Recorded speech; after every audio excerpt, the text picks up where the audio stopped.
você vai gostar. Tô levando uns amigos pra conversar. Eles vão com uma fome que nem me contém.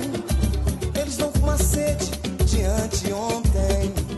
Salta a cerveja estupidamente gelada pra um batalhão e vamos botar água no feijão. 27ª edição da feijoada da Sim Mulher, que delícia, né? Poder receber todo mundo na sua casa. É verdade, Fer. Esse ano nós mudamos de local porque estava ficando pequeno. Então resolvemos fazer num lugar maior e coincidentemente foi aqui. Eu adorei, né? Porque a gente está em casa recebendo duplamente, é muito bom.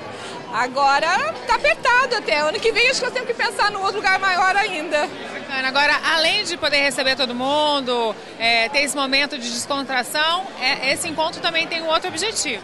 Tem, ele foi criado, essa feijoada foi criada para comemorar o aniversário da Sim Mulher.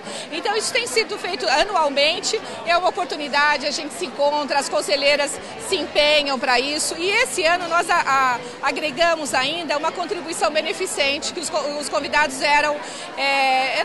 pedisse para que trouxesse o litro de leite para ser repassado para a Fundação. Parabéns.